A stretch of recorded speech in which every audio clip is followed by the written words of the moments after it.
Hello વિદ્યાર્થી મિત્રો, કેમ છો? મજામાં બધા? જોજો ભાઈ, આપણે લાસ્ટ લેક્ચરમાં જોયું હતું અતિ લાંબા તાર વડે ઉદ્ભવતું ચુંબકીય ક્ષેત્રનું સૂત્ર અને એમ્પિયર સર્કિટલનો નિયમ. હવે શરૂઆત કરીશું ત્યાંથી જ. ધ્યાનથી જોજો કે આપણે જે અતિ લાંબા તાર વડે ઉદ્ભવતા ચુંબકીય ક્ષેત્રનું સૂત્ર મેળવ્યું હતું, એ સૂત્ર હતું, જુઓ, μ0I/2πr. હવે આના અમુક રસપ્રદ દ્રષ્ટિકોણ છે જે આપણે ધ્યાનમાં લઈશું. ટોટલ 4 રસપ્રદ દ્રષ્ટિકોણ છે. જુઓ, દરેકે દરેક વસ્તુ મેં પ્રોપર લખેલી છે, ધ્યાનથી સમજજો. એકદમ સિમ્પલ વસ્તુ છે.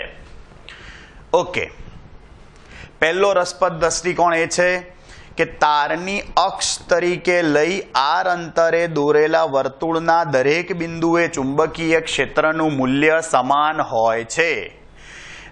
ભાઈ, અતિ લાંબો તાર હતો આપણો. આપણે કોઈ પણ બિંદુએ ચુંબકીય ક્ષેત્ર શોધવું હોય ત્યાંથી વર્તુળાકાર તમે કોઈ પણ માર્ગ લઈ લો તો કેન્દ્રથી દરેકે દરેક બિંદુ સરખા અંતરે રહેલું હોય. માટે ઉદ્ભવતા ચુંબકીય ક્ષેત્રનું મૂલ્ય કેવું હશે? સમાન જ હશે. અને બીજા મુદ્દામાં કે આ વર્તુળના દરેકે દરેક બિંદુ પાસે ચુંબકીય ક્ષેત્રની દિશા ક્યાં હશે? જે તે બિંદુ પાસે દોરેલા સ્પર્શકની દિશામાં. જે તે બિંદુ પાસે દોરેલા સ્પર્શકની દિશામાં ચુંબકીય ક્ષેત્રની દિશા હોય. ઓકે, અને આ જે ચુંબકીય ક્ષેત્ર, ભાઈ, જે વર્તુળાકાર ચુંબકીય ક્ષેત્ર જે બંધ ગાળાઓ રચે તેને જ ચુંબકીય ક્ષેત્ર રેખાઓ કહેવાય. ભાઈ, જે વર્તુળાકાર બંધ ગાળા રચાય ચુંબકીય ક્ષેત્રના, એને જ ચુંબકીય ક્ષેત્ર રેખાઓ કહેવાય. ઓકે, આપણે ચુંબકની ચુંબકીય ક્ષેત્ર રેખાઓ હજી 5મા ચેપ્ટરમાં ભણીશું. ઓકે, અને ભાઈ, આ જે સીધા તાર વડે ઉદ્ભવતું ચુંબકીય ક્ષેત્રનું સમીકરણ લાયા, આપણને ભાઈ ઓસ્પ્લેડે કીધું હતું કે ભાઈ કોઈ પણ વિદ્યુત પ્રવાહધારિત તાર હોય તો એની આસપાસ મેગ્નેટિક ઇફેક્ટ, ચુંબકીય અસર ઉત્પન્ન થાય. અને એ જે ચુંબકીય ક્ષેત્ર કેટલું હોય એ આપણે શોધી લાયા એ તારની આજુબાજુ. એટલે આપણે એની વાતનું સૈદ્ધાંતિક ગાણિતિક સમર્થન કર્યું કહેવાય. ઓકે, એટલે એની વાત સાચી હતી ભાઈ, એનો મતલબ એવો થયો. ત્રીજો મુદ્દો કે ભાઈ, અનંત લંબાઈનો તાર અનંત લંબાઈનો હોવા છતાં એની નજીકના કોઈ બિંદુએ ભાઈ તાર વડે ઉદ્ભવતું ચુંબકીય ક્ષેત્ર અનંત ના હોય. કેટલું હોય આપણને ખબર જ છે, નો ડાઉટ. નજીકના વિસ્તારમાં ચુંબકીય ક્ષેત્ર મોટું હશે અને જેમ જેમ દૂર જઈશું તારથી એમ એ ચુંબકીય ક્ષેત્ર સતત ઘટતું જશે. કારણ કે ચુંબકીય ક્ષેત્ર જે છે એ વિદ્યુત પ્રવાહના સમપ્રમાણમાં અને અતિ લાંબા તારથી અંતરના વ્યસ્ત પ્રમાણમાં છે. બરાબર? પ્રવાહના સમપ્રમાણમાં અને અંતરના વ્યસ્ત પ્રમાણમાં હશે.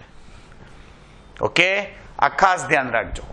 અને છેલ્લે, અતિ લાંબા તાર વડે ઉદ્ભવતા ચુંબકીય ક્ષેત્રની દિશા નક્કી કરવા માટે જમણા હાથનો નિયમ છે.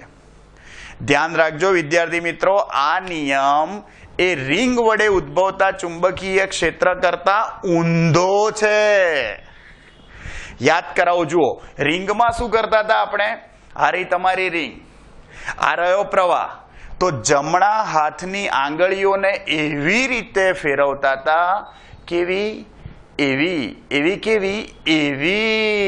કે જેથી પ્રવાહની દિશામાં આંગળીઓ રહે.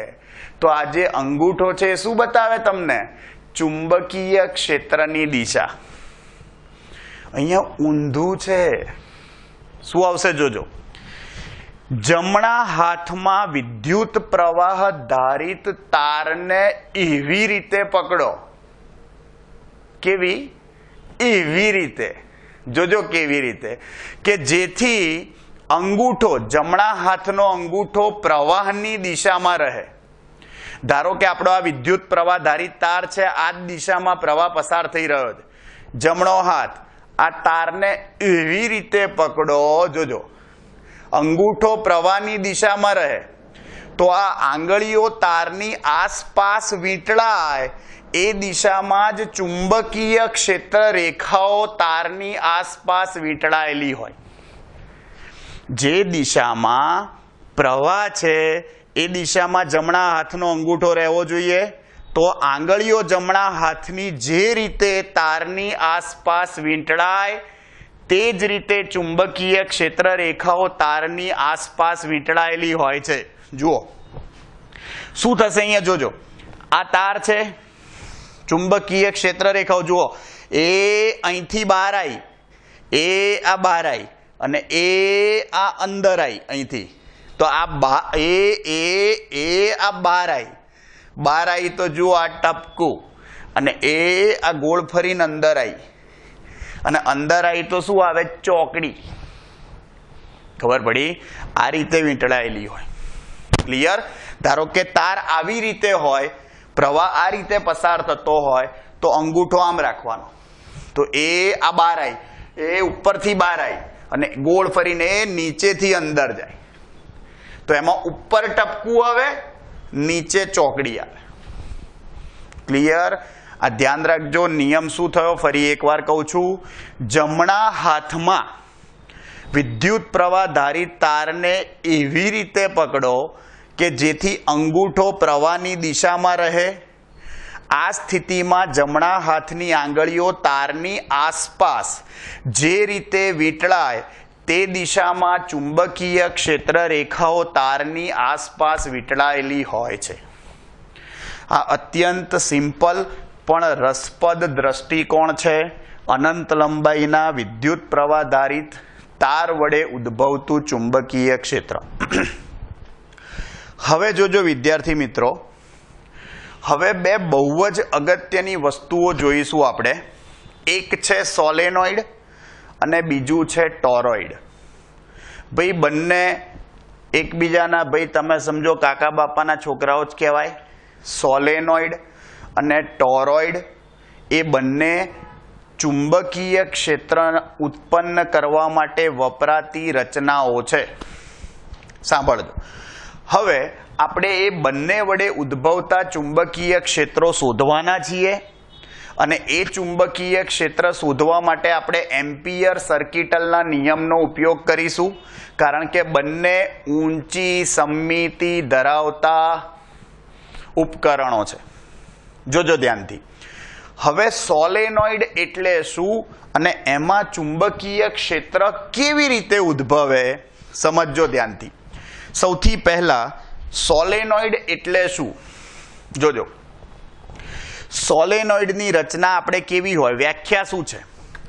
કોઈ લાંબા તારને એની ઉપર પાસે રહેલા અલગ કરેલા આંટાઓથી વીંટાળવામાં આવે તો આ બનતી રચનાને સોલેનોઇડ કહેવાય. સમજો ભાઈ, આ આકાર જે છે ને એ હેલિકલ આકાર થાય. ભાઈ કમાન આકાર, સ્પાઇરલ આકાર જેવો. સેમ એવું જ ભાઈ આપણે પેલા બુક બાઇન્ડિંગમાં સ્પાઇરલ કરીએ ને, આમ એ ઉપર આમ વાયર જતો હોય, બસ એવું જ છે. વાહક તાર ઉપર આ રીતે ભાઈ તમે સમજો એકબીજાથી અલગ કરેલા ગૂંચળાઓ હોય. આ હેલિકલ ગૂંચળાઓને શું કહે છે? સોલેનોઇડ. સમજો સોલેનોઇડમાં બહુ જ બધા આંટાઓ હોય. આ દરેકે દરેક આંટા વડે ઉદ્ભવતું ચુંબકીય ક્ષેત્ર અને પછી દરેક આંટાઓ વડે ઉદ્ભવતા ચુંબકીય ક્ષેત્રનો શું કરી કાઢવાનો? સદિશ સરવાળો.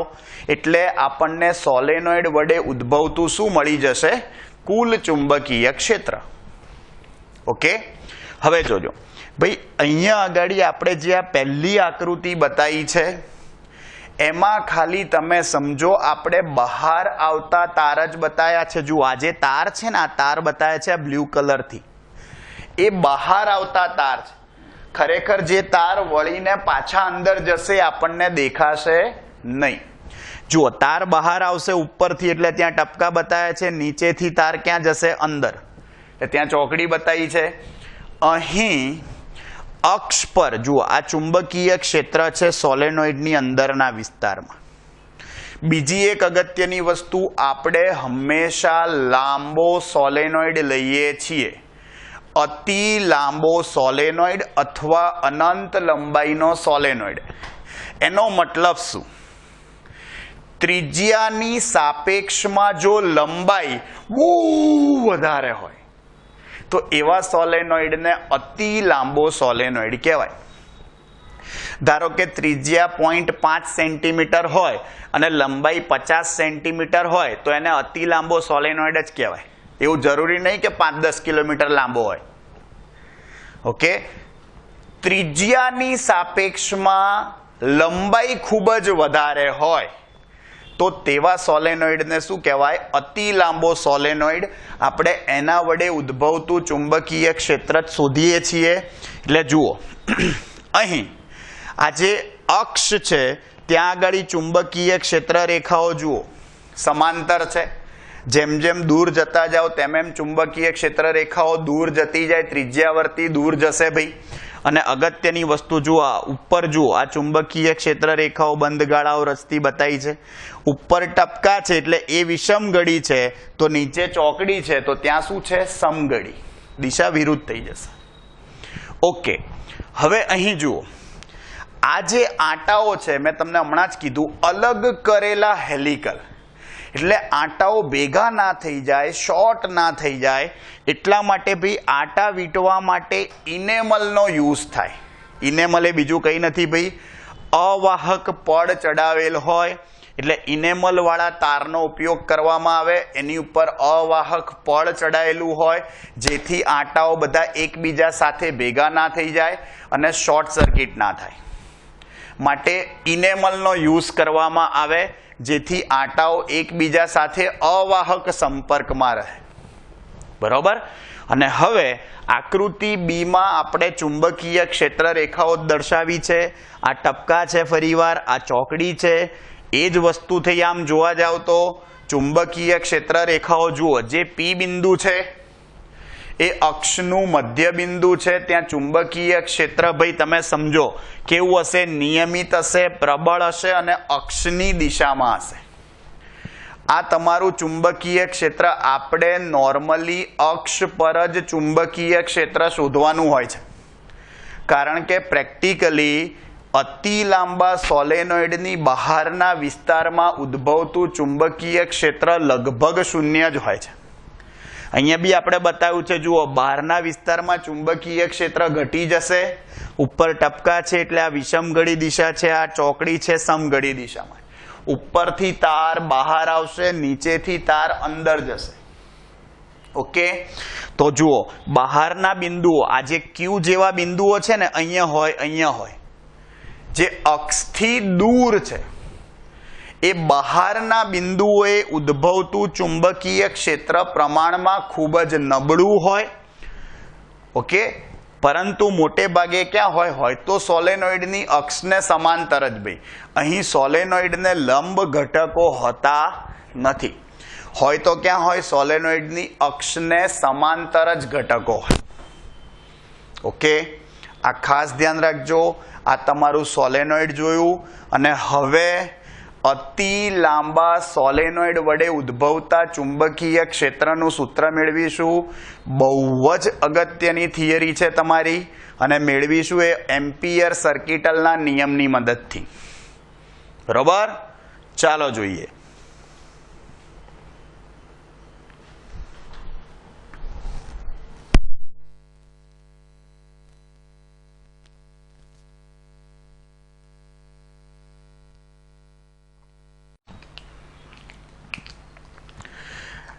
જોજો વિદ્યાર્થી મિત્રો, હમણાં જ આપણે વાત કરી એમ જોઈશું હવે ખૂબ જ અગત્યની થિયરી તમારી. અતિ લાંબા સોલેનોઇડ વડે ઉદ્ભવતું ચુંબકીય ક્ષેત્રનું સૂત્ર મેળવો. એમ્પિયર સર્કિટલના નિયમની મદદથી મેળવીશું. આકૃતિ ખાસ ધ્યાનથી સમજજો. અતિ લાંબો સોલેનોઇડ છે, અતિ લાંબો સોલેનોઇડ છે અને અતિ લાંબા સોલેનોઇડનો મતલબ શું થાય મેં તમને કહી દીધું હમણાં જ. અતિ લાંબા સોલેનોઇડનો મતલબ એવો થશે કે એની લંબાઈની સાપેક્ષમાં એની ત્રિજ્યા ખૂબ જ નાની હોય, તો એવા સોલેનોઇડને અતિ લાંબો સોલેનોઇડ કહેવાય. હવે અહીં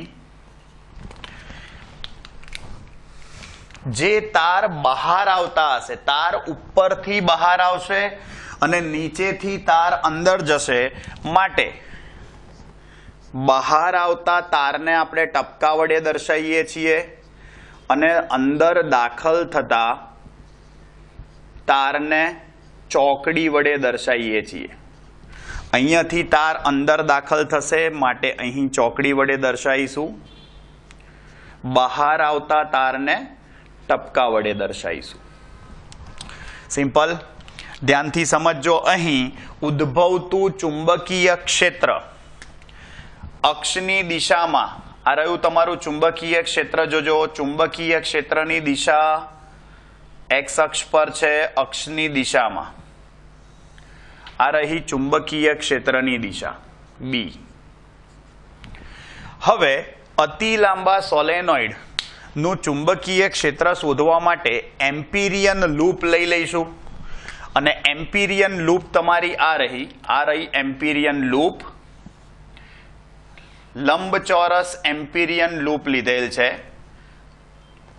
નામ આપી દઈએ એનું ABCD. આ પ્રવાહની દિશા બતાવી દીધી. એમાંથી પસાર થતો પ્રવાહ આવી રીતે પસાર થઈ રહ્યો છે. પસાર થતો પ્રવાહ ધારો કે I છે. એની લંબાઈ આપણે જનરલી L લઈએ છીએ, પરંતુ ટેક્સ્ટબુકમાં થિયરીમાં લંબાઈ H કીધેલી છે. H જે છે એ શું છે? લંબચોરસની લંબાઈ આપી છે. હવે આ આપણું જે એમ્પિરિયન લૂપ છે, આપણે ચુંબકીય ક્ષેત્ર શોધીશું અને પછી આખા સોલેનોઇડ માટે સૂત્ર લખી કાઢીશું. હવે એમ્પિયર સર્કિટલના નિયમ મુજબ, એમ્પિયર સર્કિટલના નિયમ મુજબ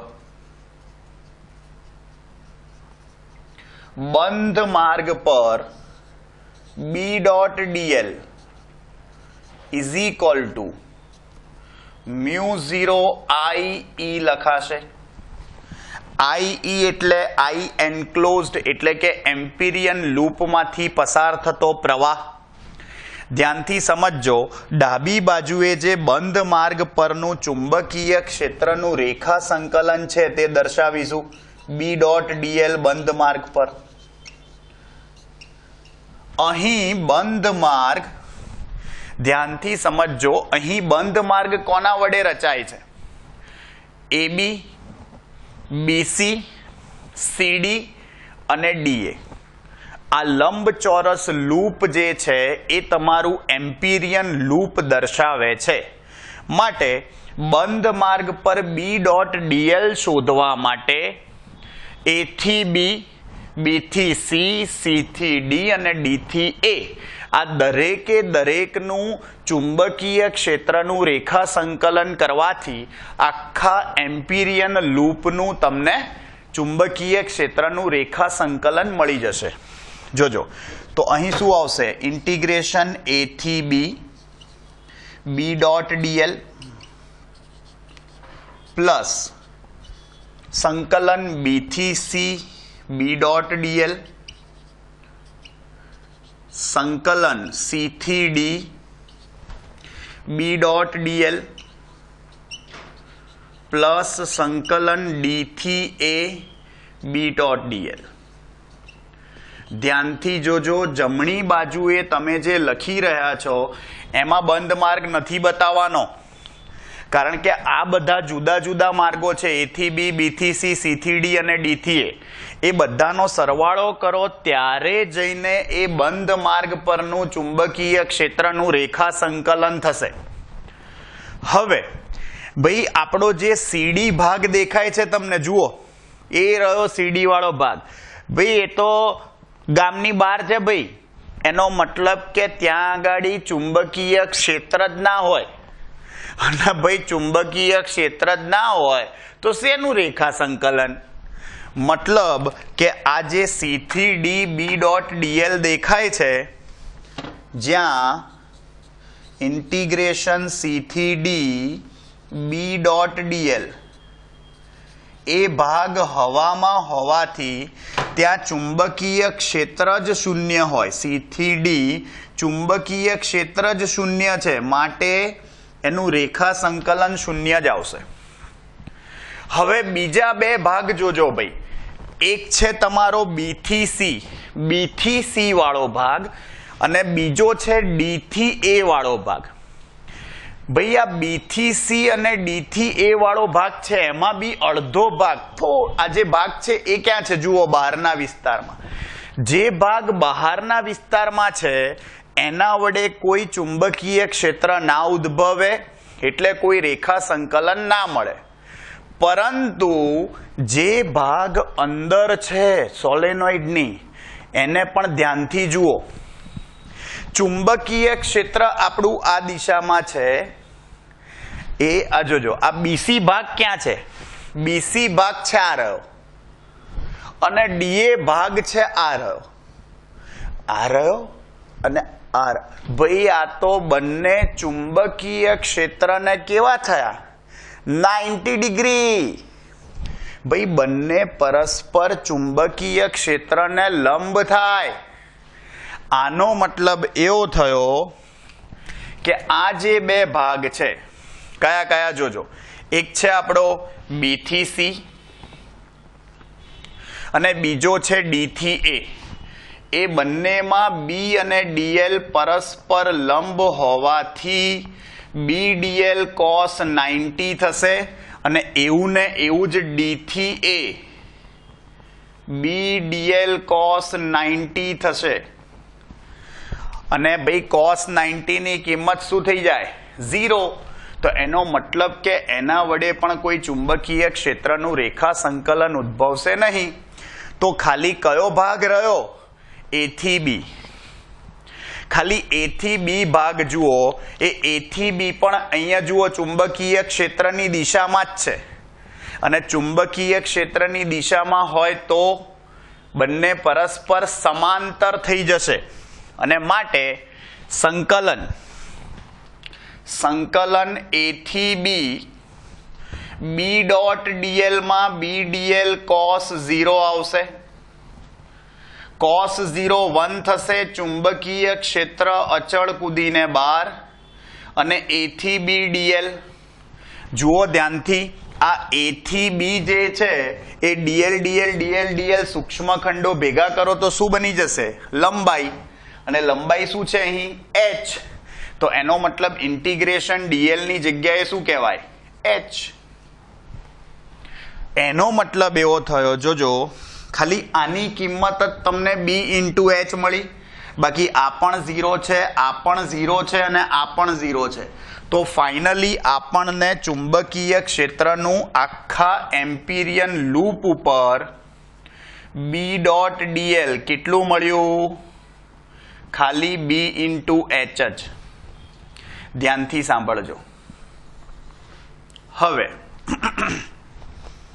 હવે ધ્યાનથી સાંભળજો. હવે આપણે આ જે h લંબાઈનું એમ્પિરિયન લૂપ છે એમાંથી પસાર થતો જ પ્રવાહ શોધવાનો છે. જોજો, આખા સોલેનોઇડમાંથી પસાર થતો પ્રવાહ આપણને ખબર છે. સાંભળજો ધ્યાનથી. આપણે જે h લંબાઈ છે એમાં રહેલા આંટાઓની સંખ્યા શોધવી પડે. જોજો ધ્યાનથી. એકમ લંબાઈ દીઠ આંટાઓની સંખ્યા આપણે n લઈએ છીએ. એકમ લંબાઈ દીઠ આંટાઓ સ્મોલ n હોય તો h લંબાઈ દીઠ આંટાઓ કેટલા? તો h લંબાઈ દીઠ આંટાઓ કેટલા થશે તમારા? nh. ભાઈ એકમ લંબાઈ દીઠ આંટાઓ સ્મોલ n હોય તો h લંબાઈ દીઠ આંટાઓ કેટલા? n × h/1, તો nh જ થાય. ભાઈ એક આંટામાંથી પસાર થતો પ્રવાહ I હોય તો nh આંટાઓમાંથી પસાર થતો પ્રવાહ કેટલો આવશે? NH આંટાઓમાંથી પસાર થતો પ્રવાહ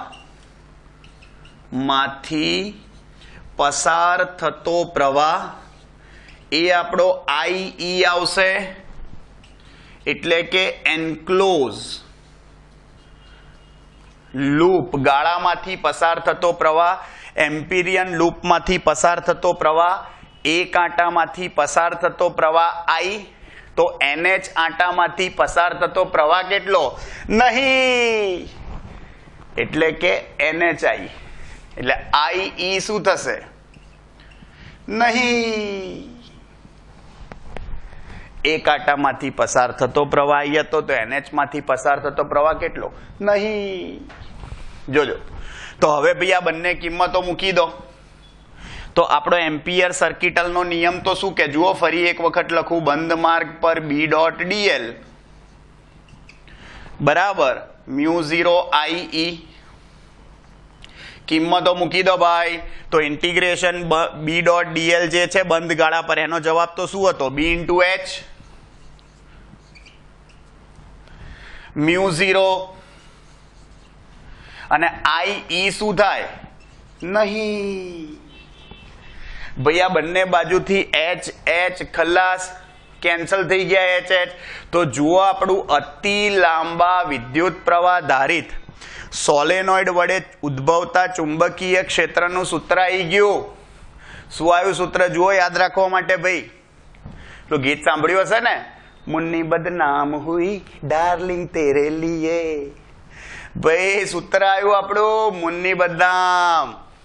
જોજો, આપણું સૂત્ર શું થયું ભાઈ? બદનામ, એનો B અને મુન્ની બદનામ.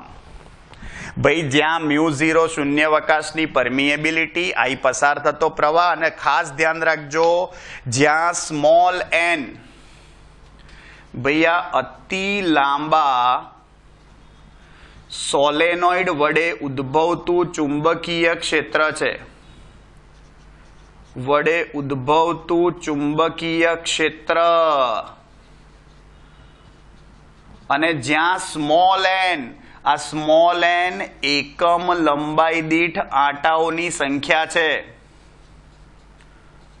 એકમ લંબાઈ દીઠ આંટાઓની સંખ્યા, એટલે કે સ્મોલ n બરાબર કેપિટલ N upon L લખાય.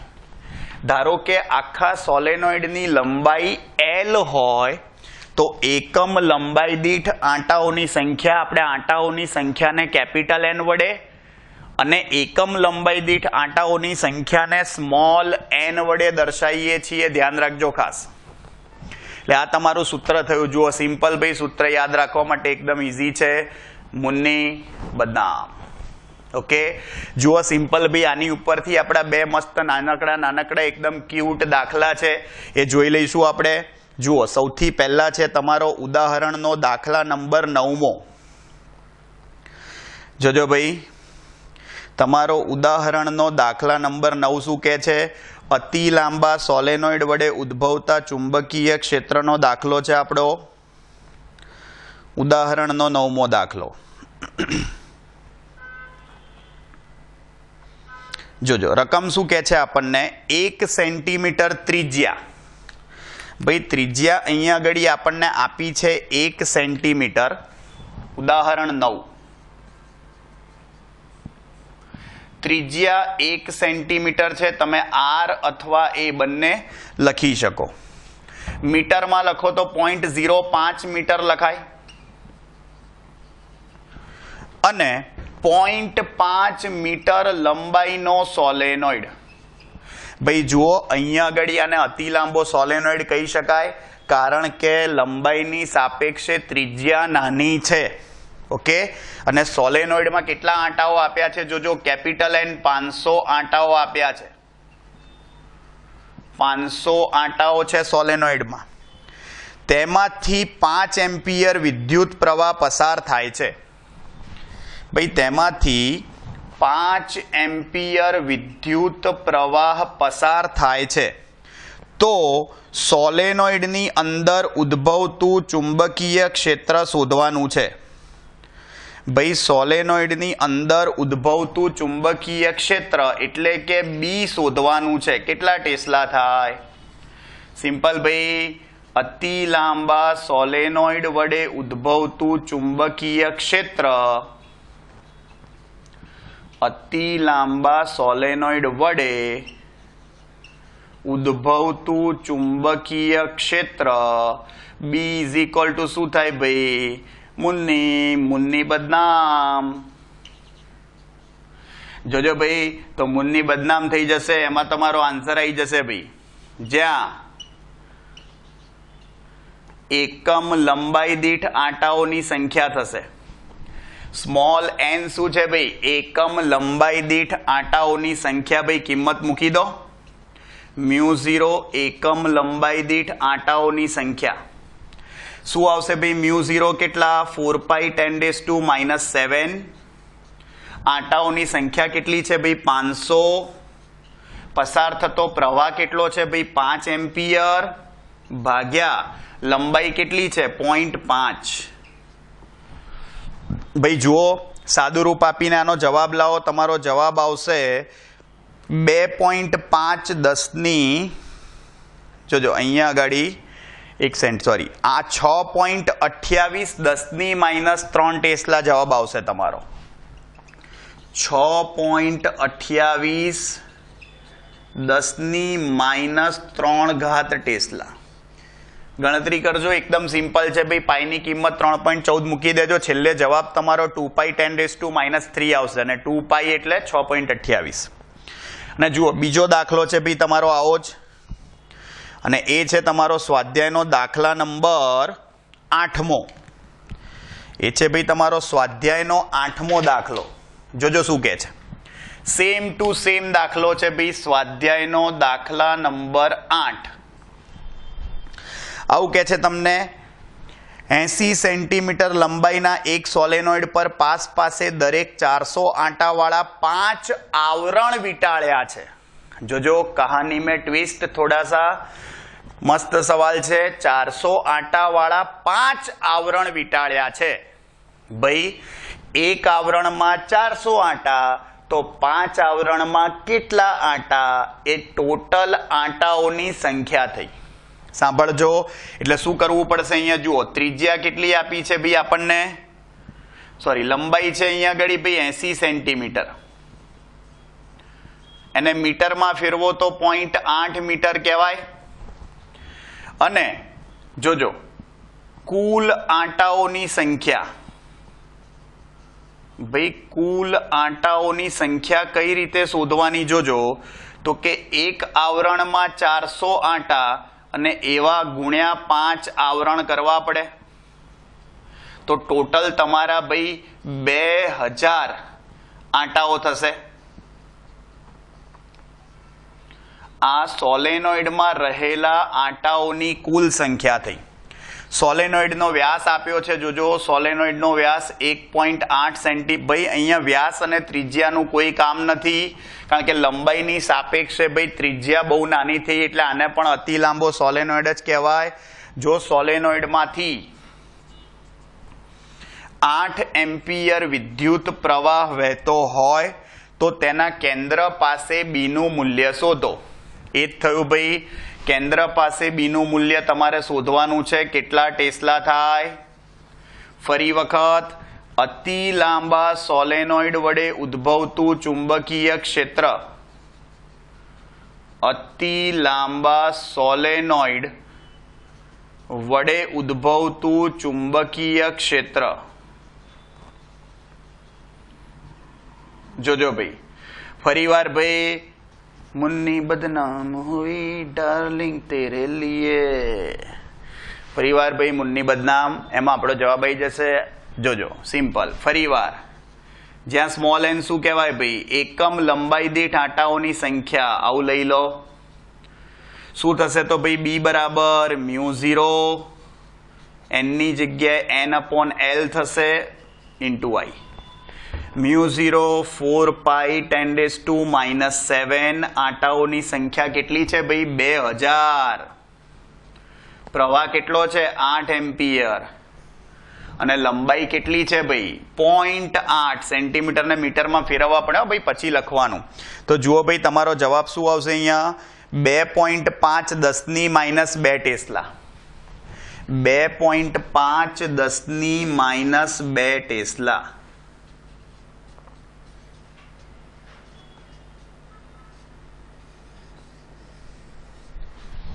ક્લિયર? સિમ્પલ છે ભાઈ. આ તમારો સ્વાધ્યાયનો 8મો અને ઉદાહરણનો 9મો દાખલો થયો. બંને અત્યંત સહેલા અને ભાઈ અતિ લાંબા સોલેનોઇડ વડે ઉદ્ભવતા ચુંબકીય ક્ષેત્ર પરથી દાખલા હતા ભાઈ. બરોબર? આ ખાસ ધ્યાન રાખજો. ક્લિયર? ભાઈ આ અત્યંત તમારો સમજો એકદમ સહેલી પણ ઇમ્પોર્ટન્ટ થિયરી છે. ધ્યાન રાખજો એક્ઝામ માટે. અને હવે આપણે જોઈશું ટોરોઇડ વડે ઉદ્ભવતું ચુંબકીય ક્ષેત્ર. બીજું કંઈ જ નથી ભાઈ. સોલેનોઇડના સગ્ગા કાકાનો છોકરો એટલે ટોરોઇડ કહેવાય, બીજું કંઈ નહીં. અને હવે ટોરોઇડ વડે ઉદ્ભવતા ચુંબકીય ક્ષેત્રનું સૂત્ર જોઈશું. ચાલો જોઈએ.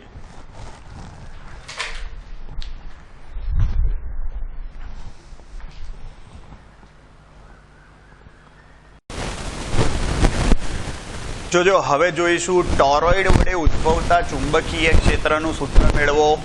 જોજો આ પણ એમ્પિયર સર્કિટલના નિયમનો ઉપયોગ જ છે. એની ઉપરથી જ આપણે શોધવાના છીએ ટોરોઇડ વડે ઉદ્ભવતા ચુંબકીય ક્ષેત્રનું સૂત્ર. સૌથી પહેલા ટોરોઇડ શું છે ભાઈ? તો કે અવાહક પોલી રિંગ છે. એની ઉપર અલગ કરેલા વાહક તારના હેલિકલ આંટાઓ વીંટાળેલા હોય એને ટોરોઇડ કહેવાય. એની બીજી વ્યાખ્યા આવી બી કહી શકો, જે પણ સોલેનોઇડ હોય એ સોલેનોઇડના બે છેડા વર્તુળાકાર વાળી જોડી દેવાના. તો આ જે રચના બની એને શું કહેવાય? ટોરોઇડ. ટાયર જેવું થઈ જશે ભાઈ. જોજો એની આકૃતિ જોજો ધ્યાનથી. એની આકૃતિ આવી થશે ભાઈ. આપણું ટોરોઇડ છે. મેં કીધું ને ટાયર જેવું થશે. એ આ રહ્યું. જોજો હવે અહીં આપણે શું કરીશું? જોજો તો કે અહીંથી અહીંયા તાર દાખલ થયો તમારો. જોજો તાર દાખલ થઈ અને ઉપરથી તાર બહાર આવશે. ઉપરથી બહાર આવશે, અહીંયાથી પાછળ જશે ભાઈ. જે તાર પાછળથી દાખલ થાય એ આપણને ના દેખાય. એટલે જે આ ઉપરથી બહાર આવ્યો ને એ દેખાય. જુઓ ખરેખર આ આંટાઓ એકબીજાની બહુ જ નજીક હોય ભાઈ. ઓકે, આ ધ્યાન રાખજો. ઉપરથી જે બહાર આવશે ને ભાઈ એ જ આપણને દેખાશે. જે અંદર દાખલ થાય ને ભાઈ એ તાર આપણને ના દેખાય. ઉપરથી બહાર આવશે એ જ દેખાશે. યસ.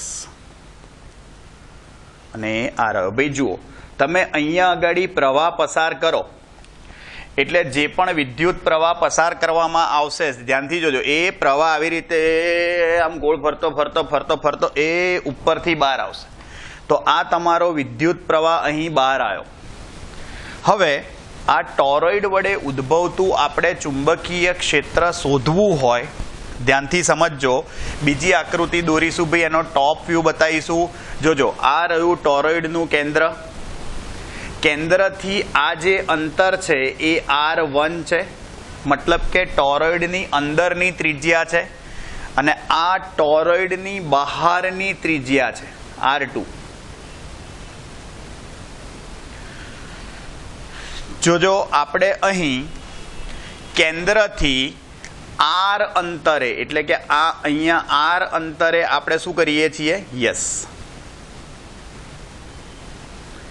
કેન્દ્રથી R અંતરે આપણે ચુંબકીય ક્ષેત્ર શોધીએ છીએ. ખરેખર આ R અંતર શું છે? તો કે અંદરની અને બહારની ત્રિજ્યાનું સરેરાશ કહેવાય. એટલે જોજો R1 ટોરોઇડની અંદરની ત્રિજ્યા દર્શાવે. R1 એ ટોરોઇડની અંદરની ત્રિજ્યા, જ્યારે R2 એ ટોરોઇડની બહારની ત્રિજ્યા દર્શાવે. ટોરોઇડની બહારની ત્રિજ્યા. અને આર શું હશે? એ હશે સરેરાશ ત્રિજ્યા જે આપણે જનરલી લેતા હોઈએ છીએ. અને સરેરાશ ત્રિજ્યા શું આવશે? R1 plus R2/2. R1 plus R2/2 આ તમારી સરેરાશ ત્રિજ્યા થઈ. હવે જોજો ભાઈ, બીજી આકૃતિ ધ્યાનથી સમજજો. આપણે શું કરવાનું છે? આ ટોરોઇડ વડે ઉદ્ભવતું ચુંબકીય ક્ષેત્ર શોધવાનું છે. આપણે અંદરના વિસ્તારમાં, બહારના વિસ્તારમાં અને ભાઈ તમે સમજો એ સપાટી પરના બિંદુઓએ ચુંબકીય ક્ષેત્ર આપણે શોધવાનું છે. જોજો ફરી વખત, એ ભાઈ આ રહ્યું ટોરોઇડ. આકૃતિ થોડી મોટી બતાવું છું તમને ખ્યાલ આવે એટલે. યસ, જોજો ભાઈ, આ ટોરોઇડમાં જે તાર દાખલ થતા હશે ભાઈ ઉપરથી, તમે સમજો, એટલે આપણે એને શું બતાવીશું? ટપકા વડે દર્શાવીશું. ભાઈ અહીંયાથી તાર દાખલ થાય એટલે આપણે એને ટપકા વડે દર્શાવીશું. યસ. અને અંદરથી ભાઈ બહાર નીકળશે જે તાર, એને આપણે ચોકડી વડે દર્શાવીશું. આપણને ખબર જ છે, થોડું દૂર બતાવી દેશો તો પણ ચાલશે. યસ, આ ટપકા બતાયા. અને અંદર ચુંબકીય ક્ષેત્ર, યસ, તાર અંદર જતા હોય એ ચોકડી વડે દર્શાવીશું. કે હવે આપણે આ ટોરોઇડ વડે ઉદ્ભવતું ચુંબકીય ક્ષેત્ર દર્શાવ્યું છે. આપણે પ્રવાહ પસાર કર્યો છે, ચુંબકીય ક્ષેત્ર શોધવું છે. જોજો, આપણે 3 એમ્પિરિયન લૂપ લઈશું જુદી જુદી. પ્રથમ એમ્પિરિયન લૂપ અંદરના વિસ્તારમાં છે. આ પ્રથમ એમ્પિરિયન લૂપ. આ રહી બીજી એમ્પિરિયન લૂપ જે ટોરોઇડની અંદરના વિસ્તારમાં સપાટી પર અથવા પરિઘ પર કહી શકાય. અને આ રહી તમારી ત્રીજી એમ્પિરિયન લૂપ જે ટોરોઇડના બહારના વિસ્તારમાં છે. ત્રીજી એમ્પિરિયન લૂપ. હવે સૌથી પહેલા ટોરોઇડની અંદરના વિસ્તારમાં જોજો, ટોરોઇડની અંદરના અવકાશમાં રહેલા બિંદુઓ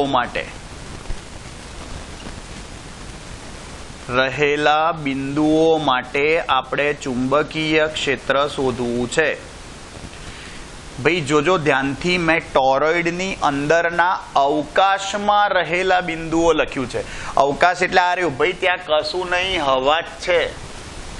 ત્યાં ટોરોઇડમાં તમે સમજો અંદરનો વિસ્તાર છે ભાઈ. મેં કીધું ને તમને, પોલી રિંગ હોય, અંદર હવા ને બારે હવા, ખાલી અહીંયા જ દ્રવ્ય છે.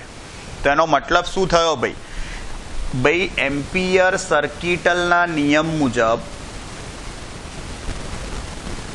એમ્પિયર સર્કિટલના નિયમ મુજબ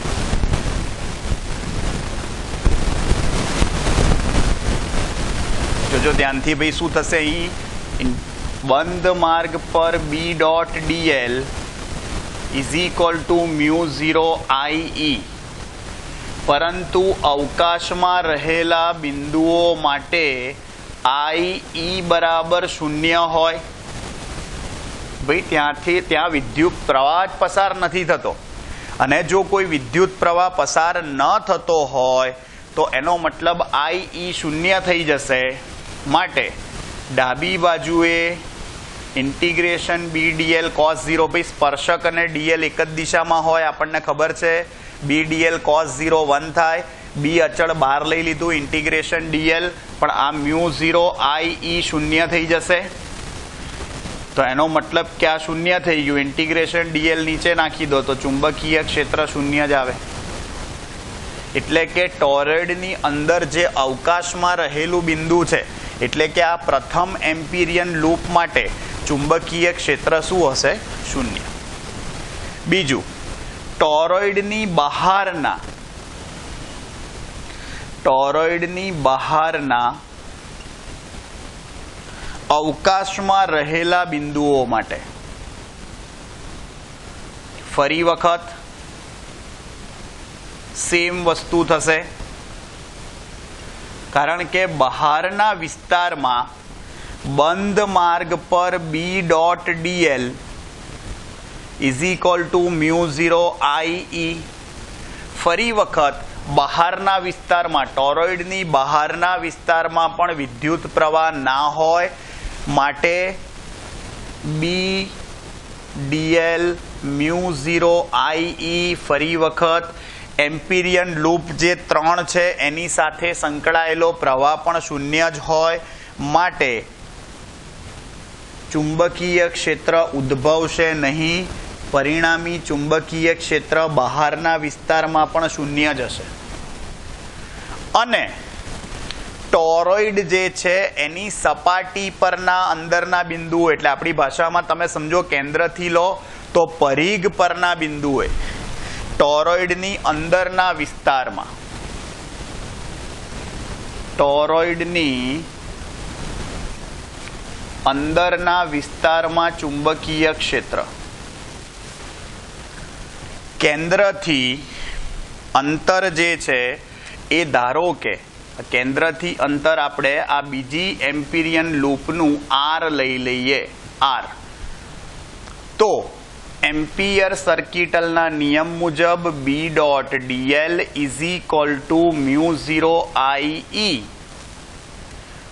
જ્યાં B.dl cos 0 વર્તુળાકાર માર્ગ પર ચુંબકીય ક્ષેત્ર અને dl બંને સ્પર્શક સ્વરૂપે હોય માટે B અને dl પરસ્પર સમાંતર થઈ જશે માટે થીટા 0 cos 0 1 થશે. જમણી બાજુ જે એમ્પિરિયન લૂપ છે એમાંથી પસાર થતો પ્રવાહ તમારે શોધવો છે. સૌથી પહેલા B અચળ છે, અચળ કૂદીને બહાર લઈ લો. ઇન્ટિગ્રેશન dl, ફરી વખત dl dl dl dl dl dl dl dl dl dl dl dl dl dl dl સૂક્ષ્મ ખંડો ભેગા થઈ અને શું બની જશે? વર્તુળનો પરિઘ માટે integration dl is equal two 2πr થશે અને મ્યુ 0 IE. ધ્યાનથી સાંભળજો. એક આંટા સાથે સંકળાયેલો પ્રવાહ, એક આંટા સાથે સંકળાયેલો પ્રવાહ I હોય તો અહીં કુલ n આંટાઓ સાથે સંકળાયેલો પ્રવાહ કેટલો હશે? NI. ભાગ્યા 1 લખવાની કોઈ જરૂર નથી. n આંટાઓ સાથે સંકળાયેલો પ્રવાહ હશે NI. માટે જ્યાં IE બરાબર NI, તો તમારું સૂત્ર શું થશે? હવે B ઇન્ટુ 2πr વર્તુળનો પરિઘ, આ ઇન્ટિગ્રેશન dl L થશે પણ L શું છે? વર્તુળનો પરિઘ is equal two mu 0 IE અને IE શું આવશે? NI. આ એન્ક્લોઝડ કરંટ જે છે એમ્પિરિયન લૂપ સાથે સંકળાયેલો પ્રવાહ એ કેટલો હશે? NI. તો એનો મતલબ એવો થયો 2πr ને છેદમાં નાખી દો. B is equal two mu 0 n upon 2πr into I. ભાઈ ધ્યાનથી જોજો, n અપોન 2πr જે છે એ બીજું કંઈ નહીં, પરિઘની એકમ લંબાઈ દીઠ આંટાઓની સંખ્યા છે. પરિઘની એકમ લંબાઈ દીઠ આંટાઓની સંખ્યા. આ ખાસ ધ્યાન રાખજો. જેને પણ સ્મોલ n વડે જ દર્શાવાય અને સ્મોલ n વડે દર્શાવશો એટલે પાછું આપણું સૂત્ર પેલું જ થશે ભાઈ. કયું? મુન્ની બદનામ હુઈ ડાર્લિંગ તેરે લીએ. ભાઈ સૂત્ર એ જ થાય, ખાલી સ્વરૂપ થોડું જુદું થશે. ત્યાં સ્મોલ n શું હતું ભાઈ? સોલેનોઇડ હતો. અને સોલેનોઇડ હોય તો એકમ લંબાઈ દીઠ આંટાઓની સંખ્યા થાય. જ્યારે અહીં પરિઘ હોવાથી પરિઘની એકમ લંબાઈ દીઠ આંટાઓની સંખ્યા થશે. એટલે ત્યાં small n capital N upon L હતું, જ્યારે અહીં સ્મોલ n બરાબર કેપિટલ N અપોન 2πr થશે. માટે પરિણામી ચુંબકીય ક્ષેત્ર ટોરોઇડ વડે ઉદ્ભવતા ચુંબકીય ક્ષેત્રનું સૂત્ર એ જ થશે. યસ, મુન્ની બદનામ. ફરીવાર ક્લિયર? આ તમારી અત્યંત અગત્યની થિયરી છે. ટોરોઇડ વડે ઉદ્ભવતા ચુંબકીય ક્ષેત્રનું સૂત્ર છે. ઓકે, અત્યંત સહેલી પરંતુ ખૂબ જ અગત્યની થિયરી છે. ઓકે, જુઓ, આપણે આખા લેક્ચરમાં અતિ લાંબા સોલેનોઇડ વડે ઉદ્ભવતું ચુંબકીય ક્ષેત્ર, અતિ લાંબા તાર વડે ઉદ્ભવતું ચુંબકીય ક્ષેત્રનું સૂત્ર શોધેલું જ હતું. ખાલી એના રસપ્રદ કિસ્સાઓ જોયા. સોલેનોઇડ શું છે, એનું ચુંબકીય ક્ષેત્ર, અને ટોરોઇડ વડે ઉદ્ભવતું ચુંબકીય ક્ષેત્ર જોયું, અને સોલેનોઇડ વડે ઉદ્ભવતા ચુંબકીય ક્ષેત્રના દાખલા પણ આપણે જોઈ લીધા. ઓકે, આટલે સુધી રાખીએ છીએ. આવતા લેક્ચરમાં આપણે નવો ટોપિક જોઈશું, ચુંબકીય બળ વિશેની માહિતી મેળવીશું. ઓકે, ત્યાં સુધી આવજો. Bye bye, see you, tata, સબ્બા ખેર, સાયોનારા, આસ્તા લા વેસ્તા, ફિર મિલેંગે ચલતે ચલતે, ખુદા હાફિઝ. મળીએ. Take care.